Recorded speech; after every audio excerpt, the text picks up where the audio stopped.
नमस्कार, मैं हूं नौतन शर्मा और आप देख रहे हैं इस वक्त नेशन 9। इस वक्त 2022 का चुनाव होने वाला है और वहीं सदर विधानसभा सीट से मुख्तार अंसारी चुनाव लड़ेंगे। ऐसे में देखना है कि मुख्तार अंसारी को जनता बाहर का रास्ता दिखाएगी या फिर 25 सालों से लगातार मुख्तार अंसारी विधायक रहे, वहीं इस बार भी क्या विधायक मुख्तार अंसारी फिर विधायक बनेंगे।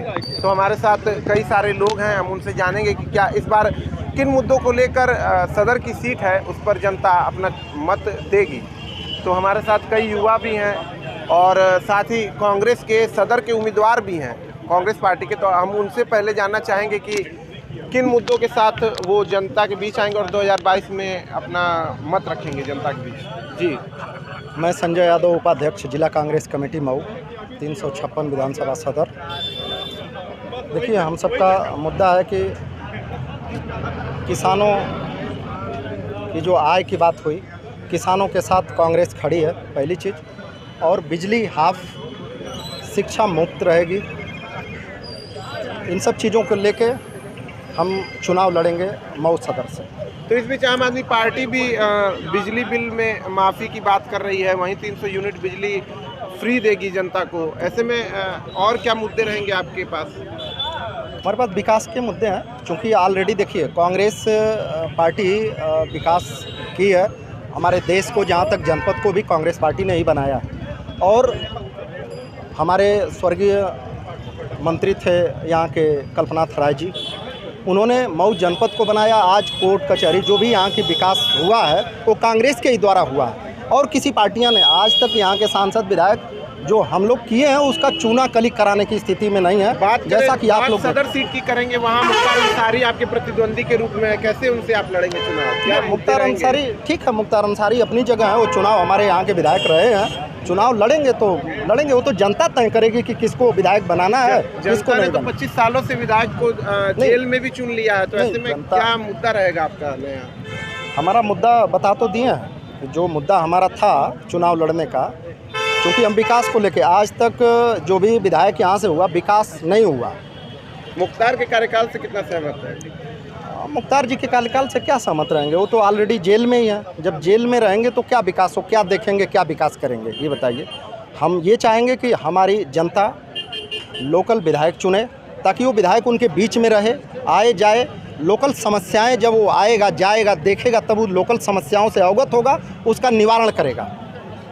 मुख्तार अंसारी पर लगातार प्रशासन की कार्रवाई हो रही है, उसको कैसे देखते हैं आप? देखिए, वो तो कोर्ट, चूँकि कोर्ट का मामला है, कोर्ट सर्वोपरि है और कोर्ट का जो भी मामले हैं वो कोर्ट के ऊपर है, उसमें हमारा कुछ कहना गलत होगा। तो भाजपा सरकार ने कहा था योगी जी ने कि माफिया जो है वो या तो हाथ के नीचे आ जाए, सुधर जाए, या उनको ठोक दिया जाएगा, उससे कैसे? नहीं, देखिए, ऐसा कुछ नहीं है। ये सरकार पूरी तरह से फेल है, क्योंकि किसी भी चीज़ में देखिए, किसानों को लेके, किसान हमारा 300 दिन से अधिक हो गया जो कि बॉर्डर पे बैठा हुआ, 600 किसान शहादत दे चुके।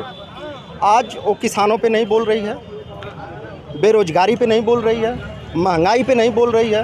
पूरी तरह से ये गवर्नमेंट फेल है। और रही बात कि सत्ता में रहने के बाद जिन्होंने वादा किया कि नहीं हम आएंगे तो किसानों के बारे में सोचेंगे, नौजवानों के बारे में सोचेंगे, बेरोजगारों के बारे में सोचेंगे, आज तक ये जो है कोई अपना कार्य, इनकी नीति सही नहीं रही। इसलिए ये 2022 में जनता इनको जान गई है, बाहर का रास्ता दिखा देगी। तो देखा जा रहा है कि मुख्तार अंसारी को बाहुबल के नाम से भी जाना जाता है, बाहुबली मुख्तार अंसारी। तो उनके बाहुबल से कैसे लड़ेंगे आप सदर सीट पर? नहीं, चूँकि देखिए, बाहुबल जनता के ऊपर है, जनता जिसको बाहुबल बना दे। जनता चूँकि आज वो विधायक हैं तो बाहुबल हैं, अगर वो विधायक यहाँ से नहीं रहेंगे तो बाहुबल। तो कहा जाता है वहीं बहन मायावती ने उन्हें अपनी पार्टी से बाहर का रास्ता दिखा दिया है जी, तो निर्दलीय चुनाव भी लड़ सकते हैं। देखिए, उनके ऊपर मुकदमे हैं, इसलिए वो मुकदमे का मामला कोर्ट का मामला है, क्योंकि वो जुडिशियल का मामला है, उसको जुडिशियल देखेगी। उनके ऊपर मुकदमे हैं, उसके वजह से उनको बाहुबली कहा जाता है, तो ये कोर्ट का मामला है, उस पर हम कुछ कहना ठीक नहीं समझते हैं। तो देखा जाए कांग्रेस पार्टी जो है विकास की बात करती है, विकास के मुद्दों की बात करी, वहीं पंजाब में आपकी पार्टी दो खेमों में बढ़ चुकी है, उसको कैसे देखते हैं? नहीं देखिए, एक तरफ जो भी कैप्टन और एक तरफ नवजोत सिंह सिद्धू है। देखिए वो शीर्ष नेतृत्व का मामला है, कुछ वजह से बीच में कुछ हुआ था, लेकिन अभी भी जो है अब मामला जो है सही हो गया है। अब सब लोग एक साथ अभी देखे होंगे आप, जो है हमारी नेता आदरणीय प्रियंका गांधी जी को गिरफ्तार किया गया था, उसमें सभी लोग आए थे और चूंकि अब वो घर का मामला था वो सुलझ गया है। तो हमारे साथ कांग्रेस की यूथ ब्रिगेड के जिलाध्यक्ष भी आइए, उनसे भी बात करेंगे। जी, अपना परिचय। गौरव कुमार राय, जिलाध्यक्ष यूथ कांग्रेस मऊ। सदर सीट को कैसे देखते हैं? आप युवा हैं और इस बीच मुख्तार अंसारी 25 सालों से वहां लगातार बने हुए, तो कैसे हराएगी कांग्रेस पार्टी? जी, तो सदर सीट की जहाँ तक बात है कि आपने बताया कि 25 सालों से मुख्तार अंसारी बने हुए हैं, लेकिन हमारी उम्र 28 साल हो रही है और अभी तक हमने विधायक जी का चेहरा नहीं देखा है। और युवाओं के बीच में एक यही मुद्दा है कि जो युवा अपने विधायक का चेहरा नहीं देखेगा, वो बताइए कि वो किस चीज़ में उनका सपोर्ट पा सकेगा।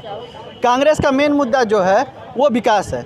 आपके बगल में स्वदेशी काटन मिल है, बंद पड़ी हुई है। परदहा काटन मिल है, बंद पड़ी हुई है। आपके यहाँ जो भी कल्पनाथ राय जी के समय में काम हुए सदर में, या उस समय तत्कालीन जो विधायक थे, कांग्रेस सरकार थी उसके समय में जो काम हुए, उसके बाद से कोई काम नहीं हुआ है। मऊ का जो जिला चिकित्सालय है उसकी हालत एकदम खस्ता हाल है। वहाँ डॉक्टर 11 बजे से पहले नहीं आते हैं। उन सब चीज़ों का देखने का काम किसका है? यदि विधायक रहता तो हम उसके पास शिकायत लेके जाते, वो जाता वहाँ पे, स्वास्थ्य सुविधाएं सही होती, जो शिक्षा व्यवस्था है उसके लिए कुछ करता। लेकिन जब विधायक जी हैं नहीं तो हम लोग किसके पास जाएं? तो कांग्रेस इन्हीं मुद्दों को लेकर, विकास, युवा, बुनकर, किसान आदि के मुद्दों को लेकर सदर की सीट पर लड़ने का काम करेंगे। मुश्किल होगा विधायक जो बाहुबली है मुख्तार अंसारी, उनके सामने लड़ना है, क्योंकि कई सारे प्रत्याशी, भाजपा भी अपने प्रत्याशी उतारेगी। वहीं ऐसे कयास लग रहे हैं कि समाजवादी पार्टी में मुख्तार अंसारी का विलय हो जाएगा 2022 तक। देखिए, समाजवादी पार्टी को कैसे देखते हैं? देखिए, बात यह है कि ये लोकतंत्र है, डेमोक्रेसी है भारत में।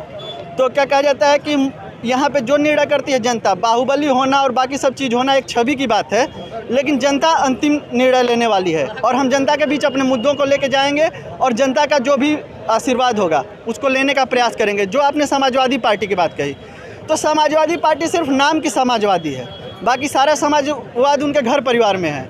18 से 22 लोग विभिन्न पदों पे, राजनीतिक पदों पे उनके हैं। वो पूरी तरह से प्रदेश को लूटने खसोटने का जो कार्य उन्होंने किया है उससे जनता भी परिचित है और सारे लोग परिचित हैं। तो वो हमको बताने की बात नहीं है। असली समाजवाद का काम क्या होता है? असली समाजवाद का काम होता है योजनाओं को जनता तक पहुंचाना। मनरेगा योजना जो थी, असली समाजवादी योजना थी, जो एकदम निम्न वर्ग तक के लोगों के लिए पहुंची। तो कांग्रेस पार्टी असली समाजवादी पार्टी है। कांग्रेस पार्टी जनता की पार्टी है। 3 विधानसभाओं में भाजपा की पार्टी कब्जा किए हुए, उन्हें कैसे देखते हैं विकास के स्तर पर? विकास के स्तर पे तो अब आप हमसे बेहतर जानते होंगे, पत्रकार हैं आप, जनता के बीच में जा रहे हैं। आप तो विपक्षी हैं। बिल्कुल, तो हम बता रहे हैं कि अभी के टाइम में, अब दूर की क्या बात करनी है, आज के डेट में बाढ़ आई हुई है। मधुबन में बिनटोलिया डूबा पड़ा है, वहाँ से कैबिनेट मंत्री हैं और वहाँ के लोगों को खाने तक को नसीब नहीं हो रहा है। किसी तरह वो लोग खा रहे हैं, उनको कोई अभी तक मुआवजे की बात नहीं हुई है जिला प्रशासन में। तो कांग्रेस सरकार की नीतियों के विरोध के बाद क्या किसानों की और जो लोग बाढ़ में फंसे उनके मुद्दों को उठाएगी?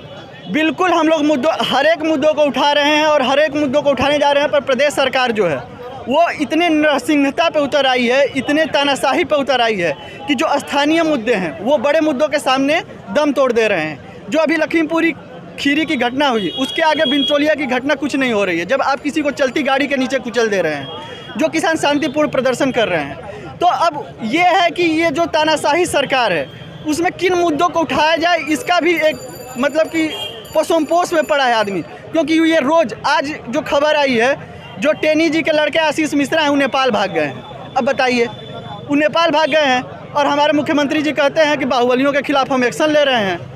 एक अपराधी आपके राज्य में गाड़ी चला के और भाग जा रहा है तो आप नहीं कर पा रहे हैं, और कोई जेल में बंद है तो काय को घर गिरा देंगे बुलडोजर लेके, तो कहेंगे बहुत बड़ा एक्शन लिए, बहुत बड़ा एक्शन लिए। तो ऐसे होता है। आपके एक नेता ने कहा कि बीजेपी नारा लगाती है बेटी बचाओ बेटी पढ़ाओ, तो बीजेपी बेटियों को कैसे बचाएगी? क्या वजह रही ये नारा देने? बीजेपी खुद से बेटी बचाने के लिए, खुद से अपने नेताओं से बेटियों को बचाने के लिए ये नारा दिया है। अभी हमारे ज़िले में भी तथाकथित एक बीजेपी नेता का वीडियो चल रहा है, तो आप देख सकते हैं कि जिले स्तर पर मतलब को छोटा से छोटा उनका नेता कितनी घृणित, निकृष्ट और महिलाओं के प्रति कैसी सोच रखता है, ये आप लोगों को सर्वथा विदित है। तो इस पे हमको कुछ नहीं कहना है अपने मुंह से। और हमारी पार्टी का जो स्टैंड है वो पूरी तरह से क्लियर है। माननीय प्रियंका गांधी जी महिलाओं के हकों के लिए आपके आजमगढ़ में लड़ी थी, आपके हाथरस में लड़ी थी, और आपके जो यहाँ पे निषाद आदिवासी सोनभद्र में घटना हुई थी वहाँ पे भी लड़ी थी। तो हर एक जगह माननीय प्रियंका गांधी जी लड़ने का, महिलाओं को अपना मान सम्मान, आत्मसम्मान दिलाने का काम कर रही हैं। तो आपने देखा कि कांग्रेस पार्टी के लोग थे, उन्होंने कहा कि इस बार सदर विधानसभा सीट से निम्न विकास के मुद्दों को लेकर कांग्रेस पार्टी अपना चुनाव लड़ेगी और वहीं विधायक मुख्तार अंसारी को कड़ी टक्कर देगी। इसी प्रकार की चर्चा के साथ फिर हम मिलेंगे किसी राजनीतिक मुद्दे को लेकर, किसी गली, किसी शहर के कोने में।